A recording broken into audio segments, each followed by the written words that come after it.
Hi guys, welcome back to my YouTube channel. This is Lifestyle Compass, and if you are just joining us for the first time, you're welcome. My name is Gift Omida, and I am your host on this channel. Today, we're going to be talking about a very interesting topic, and as someone who has been through the ups and downs of adulthood, there are some things I wish I knew before now that I would love to share with you. So let's delve in.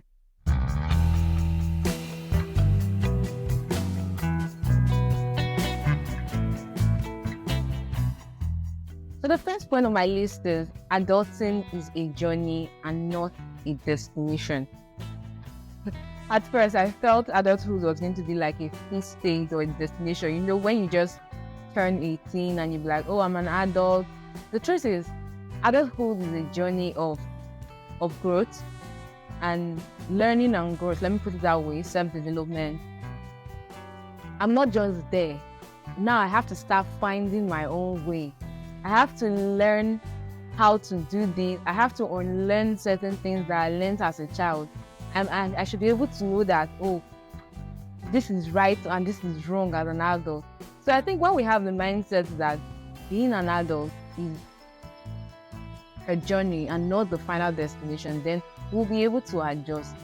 Me embracing this mindset has helped me overcome a lot of life challenges and hurdles that, okay, instead of me to say, I'm supposed to be rich now because I'm automatically an adult.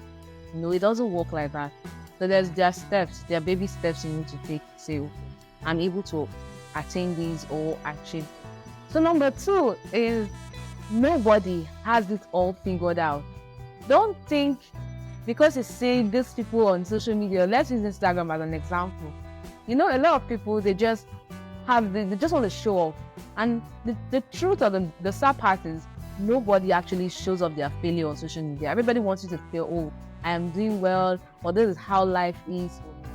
Because they feel intimidated by another person, and they too now are giving some other people like a bit of an headache, thinking, oh, everybody has their own life figured out. What about my own? I'm an adult. This girl is just 25. This girl is just 38. And I'm already 38, or I'm already 40, or she already has her whole life figured out ahead of her because of what she's showing you. But that's a lie.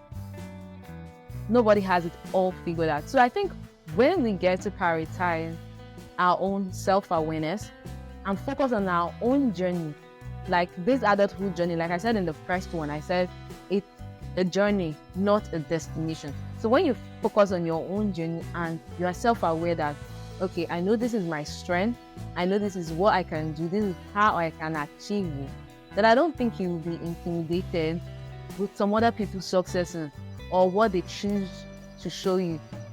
I don't know, maybe we're on the same page, but that's what I feel. So nobody has it all figured out. If I had known this like quite a long time, I think there was a time in my life I said, I don't want to be on Instagram because why would I be on Instagram? There's everybody on Instagram. If you don't have a certain level of picture, you cannot post on Instagram. There are people that have that same mindset today. No, the picture does not meet this standard. I cannot post on Instagram. I don't have this dress this person is wearing. You know, when we come up with people's expectations of me or of you, be like, I don't want to let these people down. Let's go down. Fine, we have obligations to some persons, some people, some very better people in our life. But it doesn't mean that we have to use the standard those people are setting for us to measure ourselves. Who got a standard? Who made the rules? So that's it. So when you focus on this thing and start thinking, oh, this person has a certain expectation of me, I have to, if my birthday is not this big, I cannot post a picture of me. And why? Then you get to understand that nobody has figured life out. Nobody has figured adulthood out. You take it easy on yourself. That all of us, we are just winging in and winging out and taking life the way we see, anyhow it goes. So I feel people shouldn't pressure themselves when they get to know the people showcasing themselves now. You don't know what they are going through. There's people fronting and showing everything like, oh, I'm living the best life. What about you? And you don't know what they are going through. You've heard of cases where people get to borrow to show off, to impress people. So just take a chill pill, calm down, relax, give yourself a break. Breathe in, breathe out. Everything is going to be okay. The third one is financial literacy is key. It can never be overemphasized. When we talk about finances, like financial literacy, knowing how to manage your saving, your spendings, your income in general. I had some issues with my finances in my early 20s. I was so indecisive about saving, about budgeting, about, you know how it is. So then I used to feel, what am I even saving for? What am I even saving for? Why am I saving? I don't have any need. So if I have this money, like I'm good at going to buy this, going to eat that, and that was just my life. No matter how little your income is, you can still save a dime for me. I think that's what we should learn. Because at the end of the day, when I got to learn about saving, budgeting, and investing, then I think some way my life became better. Let me go back to 2021. I spent a lot of money trying to please people? Fine. I had a lot of friends who had weddings in 2021. It's not just about getting the fabric. You have to do your hair, your nails, you have to look good, shoes, and all that. In 2021, I spent a lot of money because I think when I got to sit down to analyze, I said, it's like, I'm just doing this thing. I don't want to tell people no because I don't feel like saying no. But why would I not tell them no? I'm breaking my bank. At the end of the day, when I calculated the money I spent on people's wedding in 2021, like I really went overboard. That's just my conclusion. After that, I came to the realization that if I don't have the money, I'm not breaking my bank for anybody.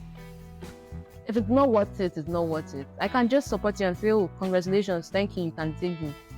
But going over, because when we plan your finances, you think about, oh, this is my income for the month. I have to make a budget. That budget, let's say, includes charity, which is probably the money you give to people, your siblings, family, friends, and all that. That's the money you use to charity. So I know I have transportation for the month, I have food, which are necessities. Then let's say maybe I have any other utility bill, like my light bill and any other thing. What is left of the money? You cannot please everybody at the same time. So one thing about saving is it's never convenient. Don't think it's convenient. Saving is never convenient. If you wait till it's convenient for you before you save, I'm not sure you'll be able to have anything for the raining days. One thing I've come to understand, or one thing I've come to learn is remove your savings first. Then for those of us that tithe, if you're a Christian, that's fine. You remove your 10% for God. But remove your savings first. Don't say, let me settle my bills or my debts first before I start thinking of saving. At the end of the day, my love, you will not be able to save anything if you have that mentality first and say, oh, let me settle my debt first before saving. If you save first, I'm not talking about debt per se, like money you want to use to settle one or two bills.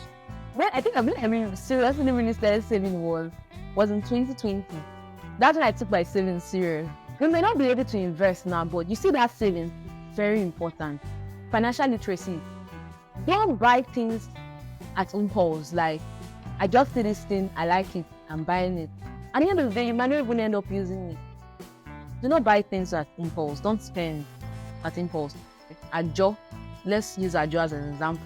People join this Ajo thing when they know they are unable to meet up with the payment.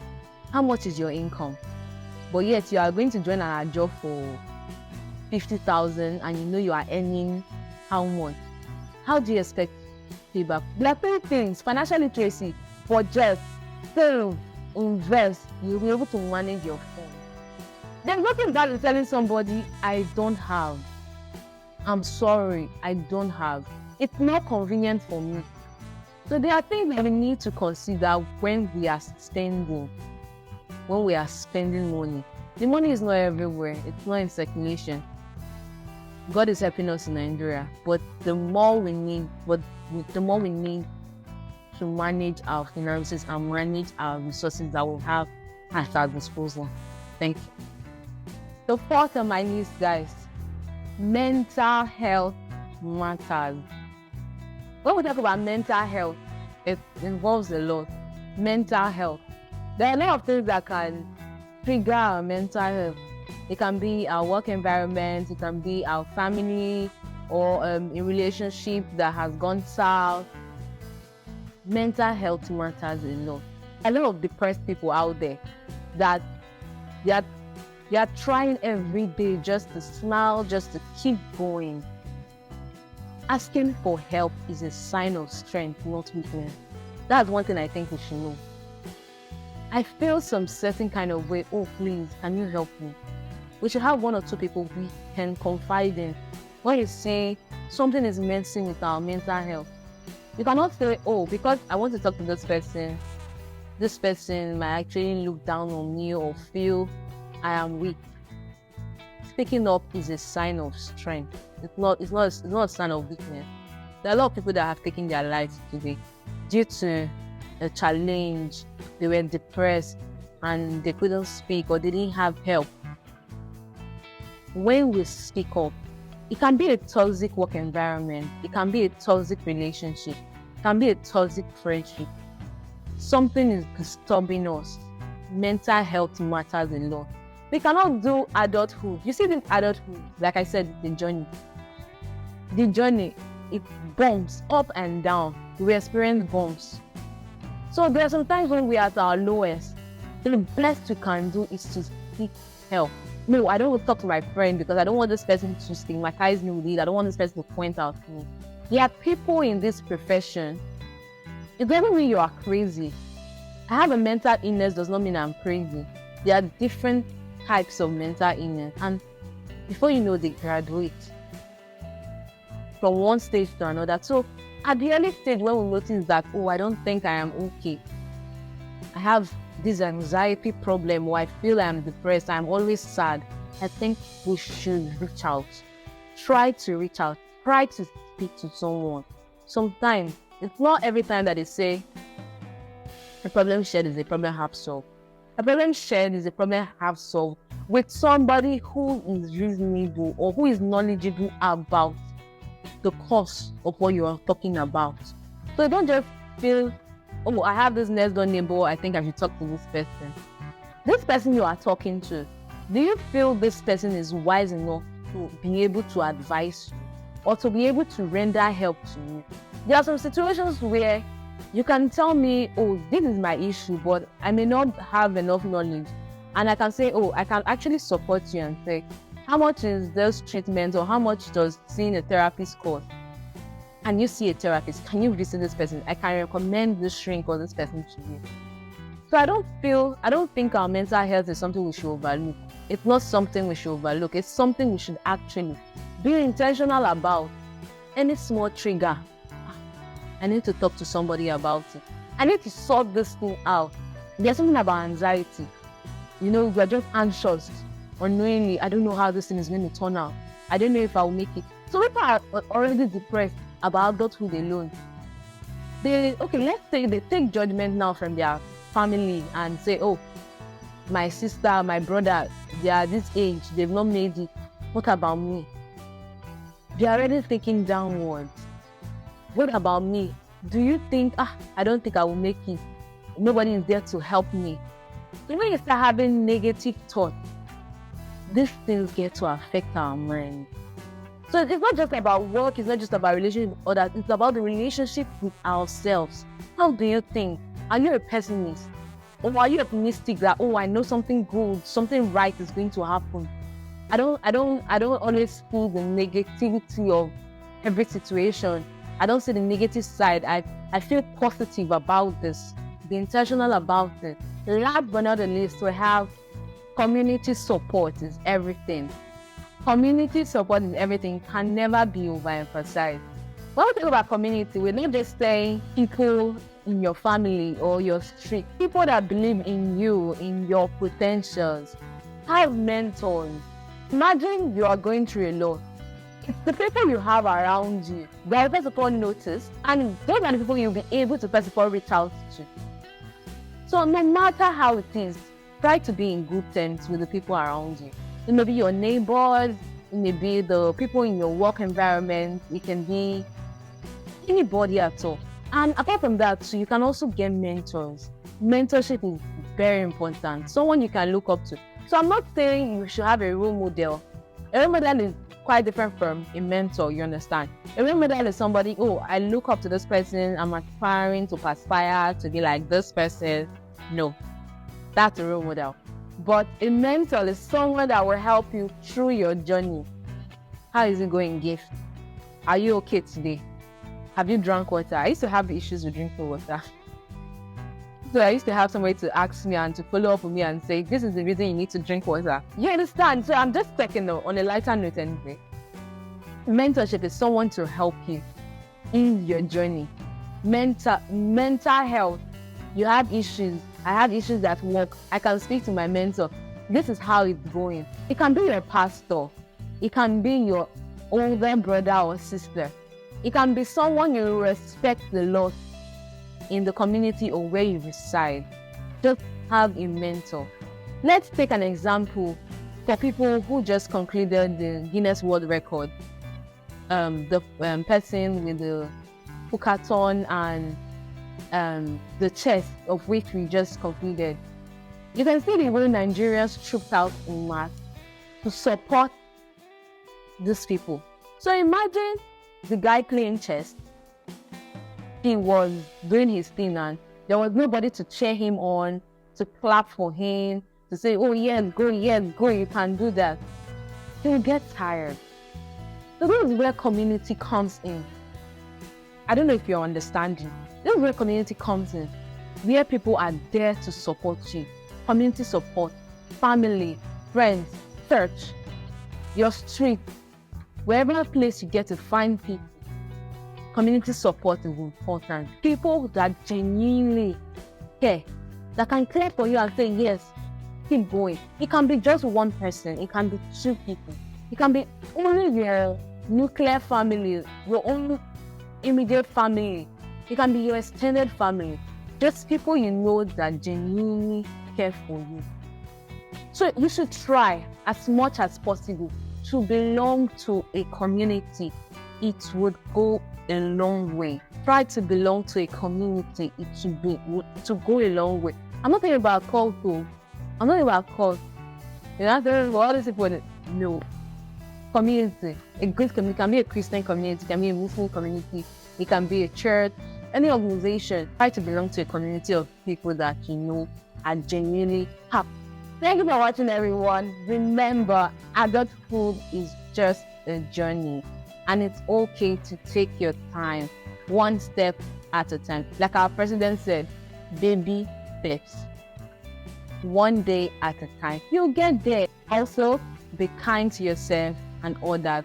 And always prioritize self-care. Always prioritize self-care. Thank you for watching. And please, if you haven't subscribed, kindly like, share and subscribe to our YouTube channel. Do not forget. You can go back now. Turn on the notification icon so you get notified whenever we post a new video. Thank you guys for joining. I can't wait to see you in our next video. Bye.